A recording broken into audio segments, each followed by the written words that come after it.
Hello, hello, hello, my lovely people. Happy whatever time of day it is as you're listening to this. And first and foremost, I just wanted to say thank you so much for all of your support with this brand new endeavor of mine, this weirdo experiment that I'm calling a podcast. So thank you. And so let's just launch right into it.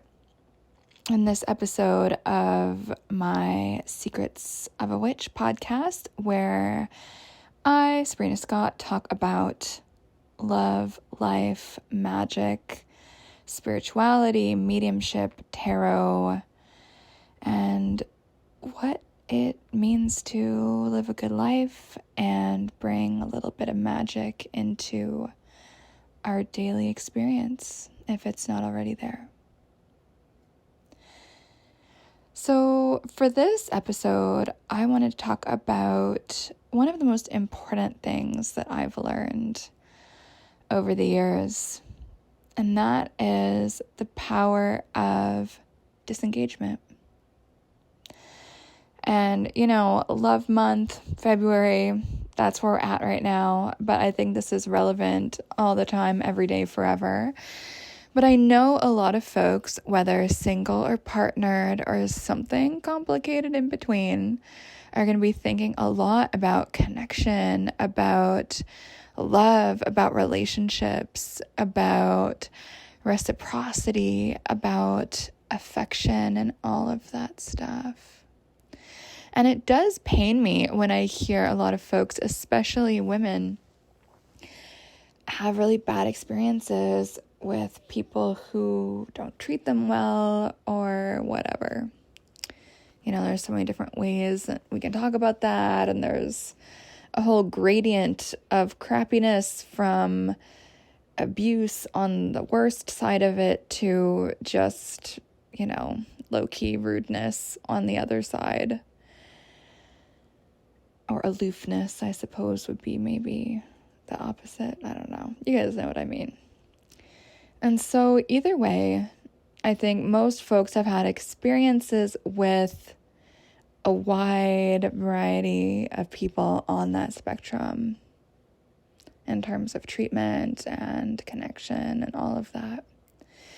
And since I've heard so many horror stories lately about people in situationships or entanglements or just weirdness dating-wise, I wanted to talk about disengagement, divesting your energy, and how when we divest our energy, we can create a lot more peace and happiness in our lives.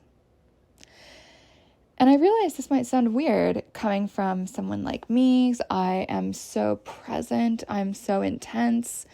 I have a lot of creativity and joy and vitality, and I'm always doing stuff. I'm always happy. I'm always content. I'm always zesty, to be honest. I'm always good. So it might sound kind of weird for me to be really pushing this idea of divesting your energy, disengaging from someone or something. And so this in many ways reminds me the lesson of the Hanged Man tarot card. And if you don't know the card, it's very commonly depicted in such a way where we see this individual hanging upside down from a tree with their legs in this kind of figure 4 position, one leg tied to the tree, they're upside down, and they're just kind of hanging there, chilling, not doing anything, just vibing, just vibing. And one of the many lessons of this card is the importance and the beauty and the wisdom in surrender. Acceptance of what is. And rejecting the impulse to control, to manipulate, to, get your hands in everything and influence the outcome. And the Hanged Man card often comes up when people are so hyperfixated on controlling everything about a situation or everything about a person. But let me let you in on a little secret. We actually don't have any control over other people.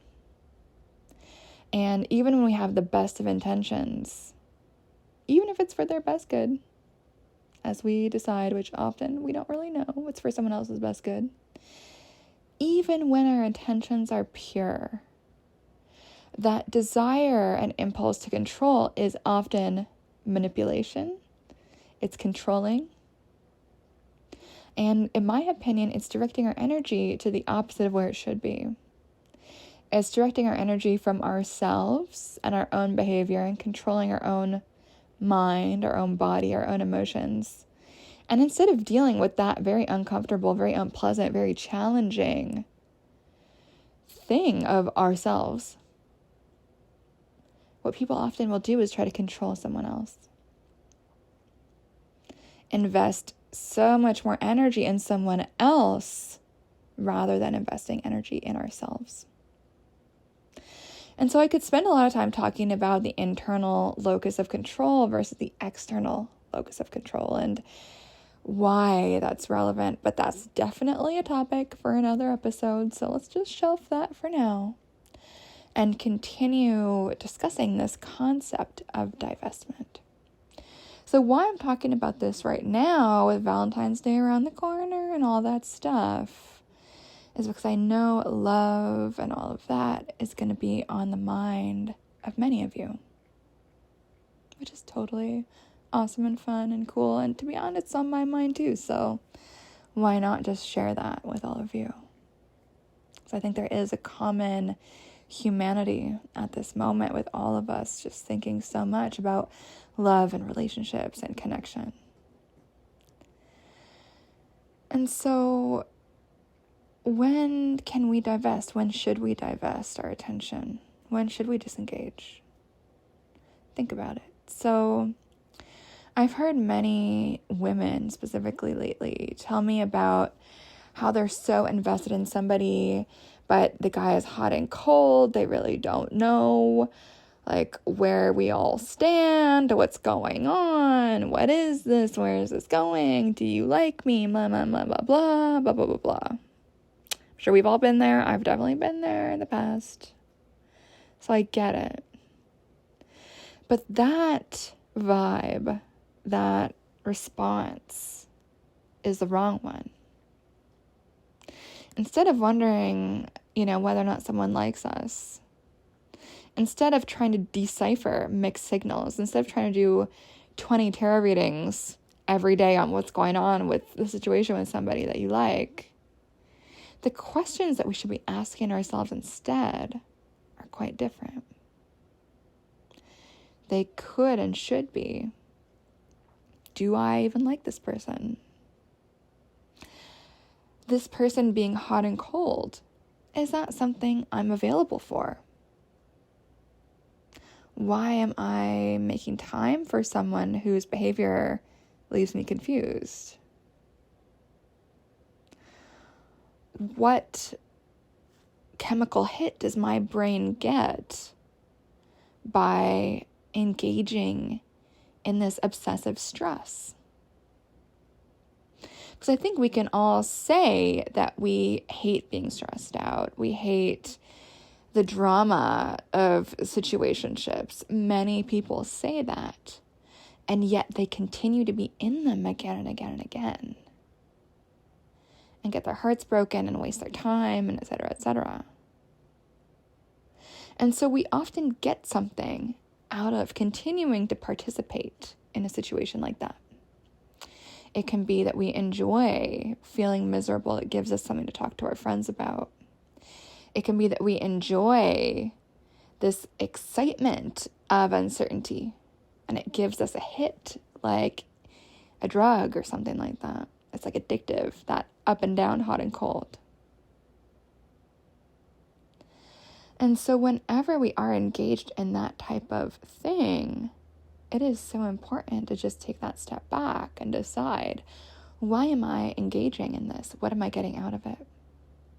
In what ways does my stress come up as this attempt to control or a response to the lack of control that I'm feeling? And so in these type of situations, my advice, what I've learned, and what has made my life incredibly peaceful and drama-free, and I am not even saying that to brag, it's just so true.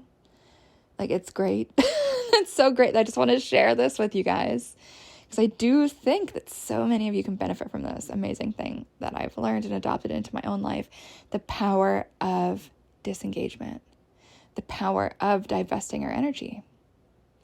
Because we really can't, and as adults, we should not be persuading someone else to be clear with us, to communicate, to show up, to be kind, to be loving. It's our own responsibility as adults to move away from unhealthy, turbulent, inconsistent behavior in other people. And instead of trying to change those people, whoever they happen to be, whether it's a boss, a lover, a friend, whatever, a parent even, a sibling, instead of trying to persuade and change those people and continuing to dig our heels even further into those connections, instead of doing that, which is controlling, in some cases manipulative, we can take that step back, divest, disengage, and re-engage instead with ourselves, and pour all that energy of care and love and change and growth back into ourselves instead.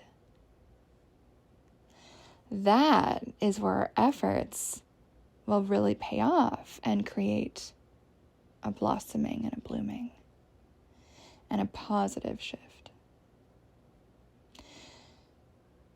And so obviously, I know some folks are going to be like, well, we can't do that all the time with everybody. That's true.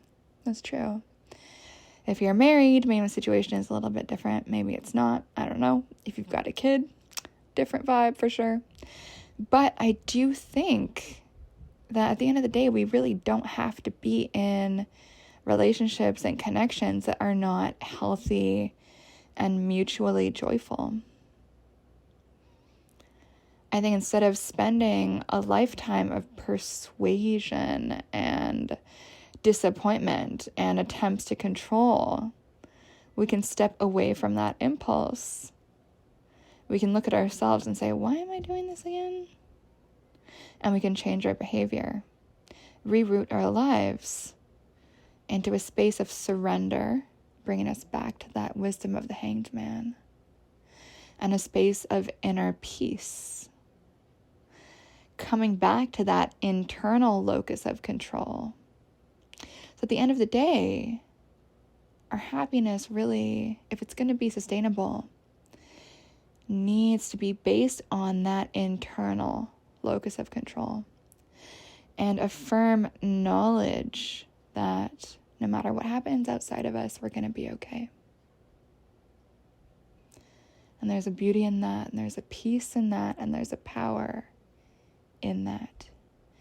And if you look up the Hanged Man card, I think you'll see that in the expression of the face of that individual. It's quite lovely.